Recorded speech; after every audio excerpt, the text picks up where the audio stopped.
Hello friends, എല്ലാവർക്കും good morning. അപ്പോൾ ഇഷ്ടമാത്രത്തിൻ്റെ ഇന്നത്തെ ഒരു സൂപ്പർ ഹിറ്റ് വിശേഷത്തിലേക്ക് എല്ലാവർക്കും സ്വാഗതം. അങ്ങനെ നമ്മുടെ ആകാശ് ആ ഒരു സുമിയുടെ കസിനോട് ഇങ്ങനെ സംസാരിച്ച് കഴിഞ്ഞപ്പോഴേക്കും ഇനി അവളെക്കുറിച്ച് അന്വേഷിക്കാതിരിക്കുന്നതായിരിക്കും നല്ലത്.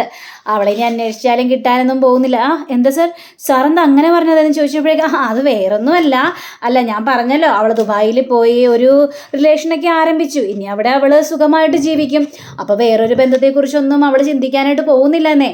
അപ്പം നിങ്ങളെയൊക്കെ അവൾ മറന്നിട്ടുണ്ടാവും. ഇനി വിളി വന്നില്ലെങ്കിൽ അങ്ങനെ വിചാരിച്ചാൽ മതിയെന്ന് ഞാൻ പറഞ്ഞതാണ് എന്നൊക്കെ ഇങ്ങനെ ഈ കാർന്നവരോട് പറയാം. ഇതെല്ലാം കേട്ടുകഴിഞ്ഞപ്പോഴേക്കും ഇവൻ പറയുന്നത് മുഴുവനും വിശ്വസിച്ചിട്ട് കാർന്നവർ ശരി എന്നാൽ ഞാൻ പോട്ടെ എന്ന് പറഞ്ഞുകൊണ്ട് പോകണം. പക്ഷേ ഇതെല്ലാം കണ്ടുകൊണ്ട് നമ്മുടെ ആദ്യം നിൽക്കുന്നുണ്ടായിരുന്നു. അപ്പോൾ ആദ്യമൊരു സംശയം തോന്നി. അപ്പോൾ ആദ്യം നിൽക്കുന്നത് ആകാശം കാണുകയാണ്. അപ്പോൾ ആദ്യം അങ്ങോട്ട് ചൊല്ലുക, ആരാങ്കളെ ആരാ അത് എന്ന് ചോദിച്ചു കഴിഞ്ഞപ്പോഴേക്കും അത് വേറെ ആരുമല്ല, അവരുടെ കൊച്ചുമോനെ സുഖമില്ല എന്ന്. അപ്പോൾ അതിനു വേണ്ടി ഒന്ന് പണം കൊടുത്ത് സഹായിക്കണം എന്നും പറഞ്ഞുകൊണ്ട് എൻ്റെ മുന്നിൽ വന്ന് നിന്നതാ. അപ്പോൾ എനിക്ക് സഹായിക്കാതിരിക്കാൻ പറ്റില്ലല്ലോ. എൻ്റെ മനസ്സ് അങ്ങനെ ആയിപ്പോയില്ലേ. അതുകൊണ്ട് ഞാൻ കുറച്ച് പൈസ കൊടുത്തു. കൊച്ചുമോനെ പോയി രക്ഷിക്ക് എന്നും പറഞ്ഞുകൊണ്ടാണ് പൈസ കൊടുത്തത്. അതൊന്നും തികയാനായിട്ടൊന്നും പോകുന്നില്ല. നമ്മൾ അത്രയ്ക്കും വലിയ ത്യാഗമൊന്നും ചെയ്യേണ്ട കാര്യമില്ലല്ലോ അതുകൊണ്ട് കുറച്ച് പൈസ ഞാൻ കൊടുത്തോളൂ എന്ന് പറയാം. പക്ഷേ ആദിക്ക് അവിടെ എന്തൊക്കെയോ ഇങ്ങനെ സംശയം തോന്നുകയാണ്. അങ്ങനെ ആദ്യം അവിടെ നിന്ന് പോവുകയും ചെയ്യണം. അപ്പോൾ ഈ ആകാശ് മനസ്സ് ചിന്തിക്കുകയാണ്, ഇനി ഞാൻ പറയുന്നത് വല്ലതും ഇവൻ കേട്ടിട്ടുണ്ടാവോ?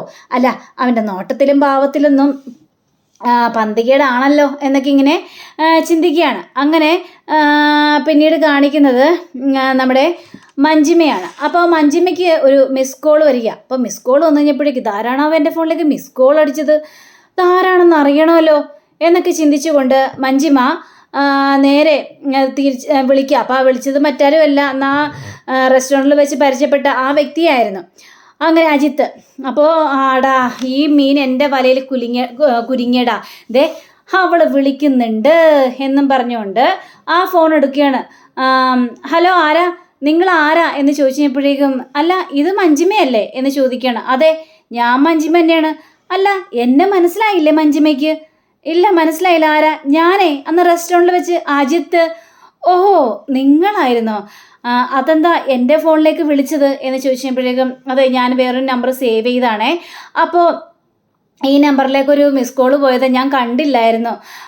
ഏതായാലും തിരിച്ച് വിളിച്ചല്ലോ. അപ്പോൾ മഞ്ജിമയ്ക്ക് എന്നെ ഓർമ്മയൊക്കെ ഉണ്ടല്ലേ എന്ന് ചോദിക്കുകയാണ്. എനിക്ക് ഓർമ്മയുണ്ട്. നിങ്ങൾ എന്നെ മറന്നിട്ടില്ലല്ലേ? അങ്ങനെ എനിക്ക് മറക്കാനായിട്ട് പറ്റുമോ? എൻ്റെ ഫോണ് കണ്ടുപിടിക്കാൻ വന്നപ്പോൾ നിങ്ങളാണല്ലോ സഹായമൊക്കെ ചെയ്തത്, എൻ്റെ ഫോണിലേക്ക് ബെല്ലൊക്കെ അടുപ്പിച്ചത്. അപ്പോൾ എനിക്ക് നിങ്ങളെ മറക്കാനായിട്ട് സാധിക്കില്ലല്ലോ. മഞ്ജിമേ, ഞാൻ മഞ്ജിമയെ മഞ്ജി എന്ന് വിളിച്ചോട്ടെ? അപ്പോൾ ഇത് കേട്ട് കഴിഞ്ഞപ്പോഴേക്കും മഞ്ജിമ ആയിക്കോട്ടെ, എന്ത് വേണമെങ്കിലും വിളിച്ചോളൂ. ഇനി ഞാൻ മഞ്ജി എന്ന് മാത്രമേ വിളിക്കുള്ളേ. മഞ്ജിമ എന്തുകൊണ്ടാണ് കല്യാണം കഴിക്കാത്തത്? ഇത് കേട്ട മഞ്ജിമ ഞെട്ടിപ്പോവാണ്. അപ്പോൾ ഇയാളാണെങ്കിൽ മഞ്ജിമയെ വീഴ്ത്താൻ വേണ്ടി തന്നെ നടക്കുകയാണല്ലോ. അപ്പോൾ മഞ്ജിമയോട് ചോദിച്ചു കഴിഞ്ഞപ്പോഴേക്കും മഞ്ജിമ ഒന്നും മിണ്ടുന്നില്ല. എനിക്ക് മനസ്സിലായി, ആരോ തേച്ചിട്ട് പോയല്ലേ. വളരെയേറെ പ്രണയിച്ച ഒരാൾ മഞ്ജിയെ തേച്ചിട്ട് പോയിട്ടുണ്ടാവും. അതുകൊണ്ടായിരിക്കും മഞ്ജി കല്യാണം കഴിക്കാതെ ഇങ്ങനെ ജീവിക്കുന്നത്. അതെ, എൻ്റെ ജീവിതത്തിലും ഇങ്ങനൊരു പ്രശ്നമുണ്ടേ. ഞാനൊരു പെണ്ണിനെ ആത്മാർത്ഥമായിട്ട് സ്നേഹിച്ചു. ഞാൻ ജോലി ചെയ്യുന്ന ഹോസ്പിറ്റലിൽ ഒരു ജൂനിയർ ഡോക്ടർ ഉണ്ടായിരുന്നു, പേര് രേഷ്മ. അവളെ ഞാൻ 3 വർഷം സ്നേഹിച്ചു. പക്ഷേ അവൾ പോയി, എന്നെ വിട്ട് പോയി എന്നും പറയും. ഇത് കഴിഞ്ഞപ്പോഴേക്കും മഞ്ജിമ ചോദിക്കുകയാണ്, അതെന്താ പോയത്? അതെന്താ ബ്രേക്കപ്പ് ആയത് എന്നൊക്കെ ചോദിച്ചപ്പോഴേക്കും അവളെ അവളുടെ അച്ഛൻ ഓസ്ട്രേലിയയിലേക്ക് കൊണ്ടുപോയി. അങ്ങനെ അവൾക്ക് എന്നെ മറക്കാനൊന്നും പറ്റില്ലായിരുന്നു. എന്ത് ചെയ്യാനാ, അവളുടെ അച്ഛൻ ഈ കല്യാണത്തിന് സമ്മതിക്കില്ലല്ലോ. അപ്പോൾ പിന്നെ പതിയെ ഞാൻ തന്നെ ഒഴിഞ്ഞു മാറി. ഇപ്പം അവളുടെ കല്യാണം കഴിഞ്ഞു. ആ ഒരു വേദനയിലാണ് ഞാൻ നിൽക്കുന്നത്. ഏകദേശം നമ്മൾ രണ്ടുപേരും സെയിം സിറ്റുവേഷൻ നേരിടുന്ന ആൾക്കാരായിരിക്കും അല്ലേ മഞ്ജി എന്ന് ചോദിച്ചപ്പോഴേക്കും അതെ, സെയിം സിറ്റുവേഷൻ നേരിടുന്ന ആൾ തന്നെയാണ്. അങ്ങനെയാണെങ്കിൽ നമുക്കൊന്നിച്ച് അങ്ങോട്ട് പോയാലോ അല്ലേ? എന്താ നിങ്ങൾ പറഞ്ഞത്? അതല്ല, ഞാൻ ഇന്നേ സുഖമായിട്ട് കിടന്നുറങ്ങും. ഇത്രയും നാളും എൻ്റെ മനസ്സിൽ രേഷ്മ മാത്രമായിരുന്നു. പക്ഷേ ഇപ്പം രേഷ്മയെ ഞാൻ എൻ്റെ മനസ്സിൽ നിന്ന് ഇറക്കി അങ്ങോട്ട് കളയാൻ പോവാ. അതെന്താ അങ്ങനെ എന്ന് മഞ്ജിമ ചോദിക്കുകയാണ്.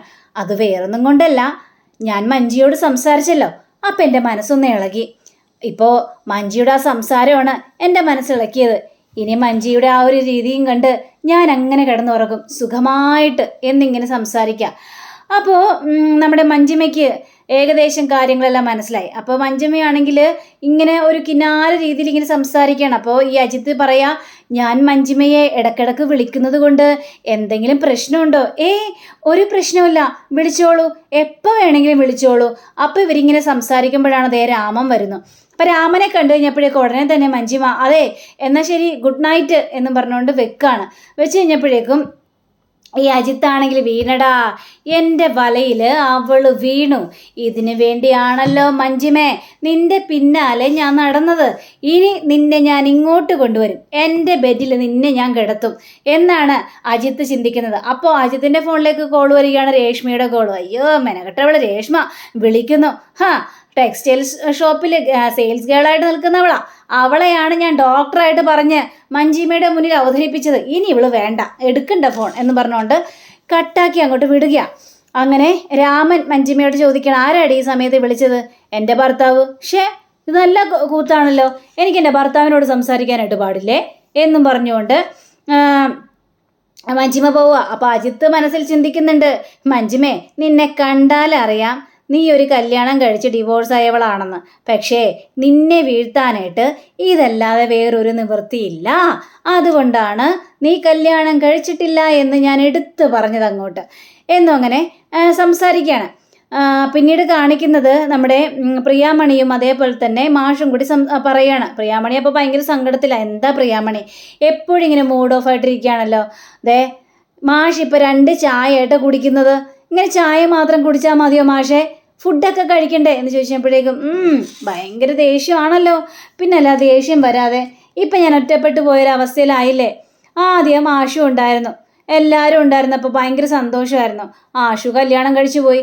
അതിനുശേഷം ഇഷു ഉണ്ടല്ലോ എന്ന് ആശ്വസിച്ചിങ്ങനെ അവളോടൊത്ത് സന്തോഷിക്കുന്നു. ഇപ്പോൾ ദേ ഇഷുവിൻ്റെ കല്യാണം കഴിഞ്ഞപ്പോൾ സുജി വന്നു. അപ്പോൾ സുജിയോടൊത്ത് സന്തോഷിച്ചു പോയി. ഇപ്പം സുജിയും പോയല്ലേ? അതെ, ഇപ്പം ആരുമില്ലല്ലോ മാഷേ, എന്നോട് സംസാരിക്കാനും എൻ്റെ കാര്യങ്ങളൊക്കെ ചോദിക്കാനും ആരുമില്ലാതെ ആയി പോയില്ലേ.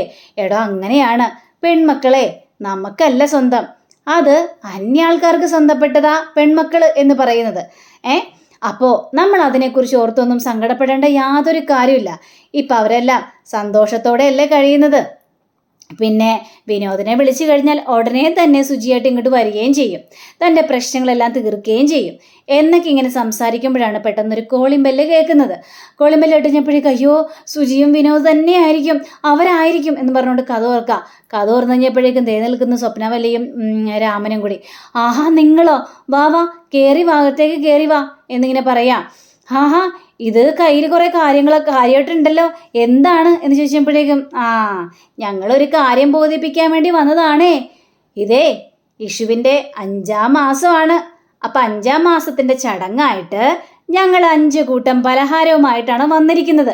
ഇത് കേട്ട നമ്മുടെ പ്രിയാമണിയാണെങ്കിൽ അപ്പം അങ്ങനത്തെ ചടങ്ങുകളൊക്കെ നിങ്ങൾ നടത്താൻ തന്നെ തീരുമാനിച്ചല്ലേ?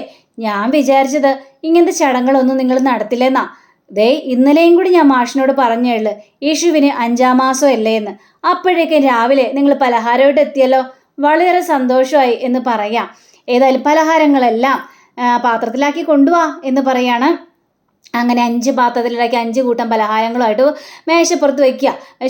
എന്ന് വെച്ചപ്പോഴേക്കും അതെ മാഷ് തന്നെ ഈ മധുരം ആദ്യം കഴിക്കുക. ഏതായാലും നമ്മൾ പ്രതീക്ഷിക്കാത്തൊരു സംഭവമല്ല ഇവിടെ നടന്നത്. അതുകൊണ്ട് മാഷ് തന്നെ മാഷിൻ്റെ മോളുടെ 5ാം മാസത്തിൻ്റെ ആ മധുരം മാഷ് കഴിച്ചാൽ മതി എന്ന് പറയാം. അങ്ങനെ ശരി ആയിക്കോട്ടെ, ഞാൻ തന്നെ കഴിക്കാമല്ലോ എന്നും പറഞ്ഞ് മാഷ് അത് വായിൽ വെക്കുകയാണ്. വായിൽ കഴിഞ്ഞപ്പോഴേക്കും എടോ പ്രിയാമണി താനും കഴിക്കി, കാരണം നമ്മുടെ മോളുടെ ജീവിതത്തിൽ ഇങ്ങനെ ഒരു കാര്യം ഉണ്ടാകുമെന്ന് നമ്മൾ സ്വപ്നത്തിൽ പോലും വിചാരിച്ചതല്ലല്ലോ എന്ന് പറഞ്ഞു കഴിഞ്ഞപ്പോഴേക്കും പ്രിയാമണിയുടെ കണ്ണുകൾ നിറയുക. പ്രിയാമണി ഭയങ്കരമായിട്ടിരുന്ന് കരയാണ്. അപ്പോൾ സ്വപ്നവല്ലി ആശ്വാസപ്പെടുത്തുകയാണ്, പ്രിയാമണി താനിങ്ങനെ കരയല്ലേടോ, എല്ലാം നല്ലതിനാണെന്ന് മാത്രം കരുതിയാൽ മതിയല്ലോ, താനിങ്ങനെ കരയല്ലേ. എന്നാലും ഞാൻ ദൈവങ്ങളോട് ഒരുപാട് പ്രാർത്ഥിച്ചായിരുന്നു, അപ്പോഴൊന്നും എൻ്റെ മോൾക്ക് വിശേഷമൊന്നും ഉണ്ടായിരുന്നില്ല. അപ്പോൾ ദൈവത്തിന് ഞാൻ ഒരുപാട് കുറ്റപ്പെടുത്തി. എന്തിനാ ഞങ്ങളുടെ ഇങ്ങനെ പരീക്ഷിക്കുന്നത്, ദൈവം പ്രാർത്ഥന പോലും കേൾക്കുന്നില്ലല്ലോ എന്നൊക്കെ പറഞ്ഞുകൊണ്ട് ഒരുപാട് കുറ്റപ്പെടുത്തി. പക്ഷേ എല്ലാത്തിനുപരിയായി ദൈവം ഇരട്ടി മധുരമല്ലേ തന്നിരിക്കുന്നത്. എനിക്കിപ്പോൾ ഭയങ്കര സന്തോഷം കൊണ്ടാണ് ഞാനിങ്ങനെ കിടന്ന് കരയുന്നത് എന്നൊക്കെ ഇങ്ങനെ സംസാരിക്കുകയാണ്. അങ്ങനെ അവിടെ ആ ഒരു മധുരം കൊടുക്കലൊക്കെ അവസാനിക്കുകയാണ്. പിന്നീട് കാണിക്കുന്ന നമ്മുടെ മഹേഷിനെയാണ്. അപ്പോൾ മഹേഷ് ആണെങ്കിൽ പോകാനുള്ള തയ്യാറെടുപ്പുകളെല്ലാം എടുത്ത് ഇങ്ങനെ നിൽക്കുന്ന സമയത്താണ് നമ്മുടെ മഹേഷിനൊരു കോള് വരുന്നത്. അപ്പോൾ വക്കീലിൻ്റെ കോളായിരുന്നു അത്. അപ്പോൾ ഹലോ വക്കീലെ, എന്താ വക്കീലെ എന്ന് ചോദിച്ചപ്പോഴേക്കും മഹേഷേ ആദ്യക്കുള്ള ആ ഒരു അപ്പീൽ ഞങ്ങൾ കൊടുക്കാനായിട്ട് പോവുകയാണേ. ഇത് കേട്ടുകഴിഞ്ഞപ്പോഴേക്കും ധൈര്യമായിട്ട് കൊടുത്തോളൂ. പക്ഷേ അതിനു മുമ്പ് തന്നെ മഹേഷ്, എനിക്ക് ചില കാര്യങ്ങളെല്ലാം മഹേഷിനോട് പറയാനുണ്ട്.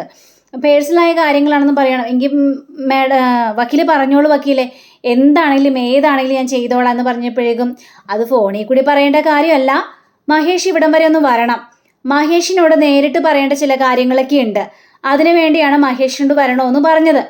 ഇത് കേട്ടുകഴിഞ്ഞപ്പോഴേക്കും മഹേഷ് ആണെങ്കിൽ എങ്കിൽ പിന്നെ ഞാൻ വരാം മാഡം പറഞ്ഞാൽ മതി, എപ്പോൾ വേണമെങ്കിലും ഞാൻ വരാം. തനിക്ക് തിരക്കൊന്നുമില്ലല്ലോ, എൻ്റെ മകന് വേണ്ടിയല്ലേ വക്കീലെ, അതുകൊണ്ട് ഞാൻ ഏത് സമയത്തും വരും. എങ്കിൽ നാളെ ഇങ്ങോട്ട് പോര്, ഞാൻ വിശദമായിട്ട് തന്നെ സംസാരിക്കാം. അല്ലെങ്കിൽ ഇന്ന് തന്നെ കാണാൻ പറ്റുമോ എന്ന് ചോദിച്ചപ്പോഴേക്കും ഉറപ്പായിട്ടും ഇന്ന് തന്നെ കാണാൻ പറ്റുമെന്നും പറയാം. അങ്ങനെയും പറഞ്ഞുകൊണ്ട് ഫോൺ വെക്കുകയാണ്. അപ്പോഴാണ് ഇഷിത വരുന്നത്. അപ്പോൾ ഇഷിത ചോദിക്കണം ആരാണ് എന്താണെന്നൊക്കെ ചോദിച്ചപ്പോഴേക്കും അത് പിന്നെ വക്കീലെ വിളിച്ചത്. ആദ്യമായിട്ടുള്ള ആ കേസില്ലേ, അത് അപ്പീൽ കൊടുക്കാനായിട്ട് പോവാണ്. അപ്പോൾ വക്കീലിനെ കാണണമെന്നും എന്തൊക്കെ കാര്യമായിട്ട് സംസാരിക്കണമെന്നാണ് പറയുന്നത്. ഇത് കേട്ട ഇഷിതയ്ക്കാകെ പേടി തോന്നുകയാണ്. നമ്മൾ വലിയൊരു പ്രതിസന്ധി തന്നെയാണ് കടന്നു പോകാനായിട്ട് പോകുന്നത്. മഹേഷേ, വലിയൊരു തീക്കനലാണ് നമ്മൾ ചവിട്ടാനായിട്ട് പോകുന്നത്. എനിക്ക് നന്നായിട്ട് തന്നെ അറിയാം ഈ കാര്യങ്ങളൊക്കെ. അപ്പോൾ എന്തു വന്നാലും നമ്മ അതിനെ പിടിച്ചു നിൽക്കണം മഹേഷേ. എൻ്റെ മകനെ സ്വന്തമാക്കുക, അത് നേരത്തെ മുതലുള്ള ആഗ്രഹമാണ്. എൻ്റെ 2 മക്കളും എൻ്റെ കൂടെ തന്നെ വേണമെന്ന് എനിക്കുള്ള വാശി, അത് നിറവേറാൻ പോവുക. അപ്പം എൻ്റെ ആദിയെ സ്വന്തമാക്കാൻ വേണ്ടി ഞാൻ ഏതറ്റം വരെയും പോകും, ഏത് പ്രതിസന്ധി വരെ ഞാൻ നേരിടുക തന്നെ ചെയ്യും ഇഷിത. അതിനു വേണ്ടിയാ ഞാൻ പുറപ്പെട്ടു പോകുന്നത് എന്നും പറഞ്ഞുകൊണ്ട് മഹേഷ് അവിടുന്ന് പോവാണ്. ഇഷിതയ്ക്ക് അപ്പോഴും ടെൻഷൻ തോന്നുക. അങ്ങനെ നമ്മുടെ മഹേഷ് ആ വക്കീലിൻ്റെ വീട്ടിലേക്ക് വക്കീലിൻ്റെ ഓഫീസിലേക്ക് എത്തിയിരിക്കുകയാണ്. ഇത് കഴിഞ്ഞപ്പോഴേക്കും ഈ വക്കീലാണെങ്കിൽ ആരോടൊക്കെ ഭയങ്കരമായിട്ട് ഷൗട്ട് ചെയ്ത് സംസാരിക്കണേ, നിങ്ങൾക്ക് കാര്യങ്ങൾ പറഞ്ഞാൽ മനസ്സിലാവില്ലേ, ഇതേ ഒരു ഡിവോഴ്സ് പെറ്റീഷനാണ്, അത് അതിൻ്റെതായ സമയത്തേ നടക്കുള്ളൂ, നിങ്ങൾ ഇപ്പം വേണം എന്നൊക്കെ പറഞ്ഞു കഴിഞ്ഞാൽ നടക്കില്ലേ, ഫോൺ വെച്ചിട്ട് പോ എന്നും പറഞ്ഞുകൊണ്ട് ഫോൺ വെക്കുക. അപ്പോൾ നമ്മുടെ മഹേഷ് കടന്നു കഴിഞ്ഞപ്പോഴേക്കും മഹേഷേ വാ എന്ന് പറയാം. അല്ല, ഞാൻ കുറച്ചേരേ വന്നിട്ട്, പക്ഷേ വക്കീൽ ആരോടോ ഭയങ്കര എതിർത്ത് സംസാരിക്കുമായിരുന്നല്ലോ, അതുകൊണ്ടാണ് ഞാൻ പുറത്തു തന്നെ നിന്നത്. അത് വേറൊന്നുമല്ല, ഒരു ഡിവോഴ്സ് കേസാണെന്നേ. ഇപ്പം തന്നെ ഡിവോഴ്സൊക്കെ കിട്ടണമെന്ന് പറഞ്ഞു കഴിഞ്ഞാൽ നടക്കോ? ഡിവോഴ്സ് കിട്ടിയിട്ട് വേണം, ക്യൂവിൽ ആരെങ്കിലും നിൽക്കുന്നുണ്ടാവും അവരെ പിടിക്കാനായിട്ട്. ഇവരുടെയൊക്കെ ഒരു കാര്യേ കല്യാണം കഴിക്കുക, ഡിവോഴ്സ് ആകുക, ഇതാണ് ഇവരുടെയൊക്കെ ഒരു നിഗമനം എന്നൊക്കെ പറയാണ്. മഹേഷേ, ഞാൻ മഹേഷിനെ വിളിപ്പിച്ചത് ഒരു പ്രധാന കാര്യം പറയാനാണ്. ആ പെറ്റീഷൻ നന്നായിട്ട് വായിച്ചു നോക്കിയിട്ട് തന്നെയല്ലേ മഹേഷ് അതിൽ സൈൻ ചെയ്തത്? അതെ, അത് ഞാൻ നന്നായിട്ട് വായിച്ചു നോക്കിയിട്ട് തന്നെയാണ് മാഡം അതിൽ സൈൻ ചെയ്തത്. അതിൽ പറഞ്ഞിരിക്കുന്ന കാര്യം സ്വന്തം അച്ഛനായ എൻ്റെ കൂടെ മകനെ വിടണം എന്ന രീതിയിലാണ്. അല്ല, ഈ ആകാശ് മേനോൻ ഈ ആദിയെ ദേവോപദ്രവം ചെയ്തിട്ടുണ്ടോ എന്ന് ചോദിക്കുകയാണ്. അങ്ങനെ അവൻ ചെയ്തിട്ടുണ്ടാവും, കാരണം ആകാശിൻ്റെ കയ്യിൽ നിന്നും രക്ഷപ്പെടണമെന്ന് ആദി എന്നോട് പല പ്രാവശ്യം പറഞ്ഞിട്ടുണ്ട് എന്നൊക്കെ മഹേഷ് പറയാ. ഇത് കേട്ട് കഴിഞ്ഞപ്പോഴേക്കും ഈ വക്കീലൊന്ന് സ്തംഭിച്ചിങ്ങ് നിൽക്കുക. അപ്പം അങ്ങനെയും കാണിച്ചുകൊണ്ടാണ് നമ്മുടെ ഇന്നത്തെ റിവ്യൂടെ അവസാനിച്ചിരിക്കുന്നത്. അടുത്ത റിവ്യൂവിനെ കാത്തിരിക്കുക, സബ്സ്ക്രൈബ് ചെയ്യുക. എല്ലാവർക്കും നല്ലൊരു ദിനം ആശംസിച്ചുകൊണ്ട് തന്നെ നമസ്കാരം. Thank you. See again. By.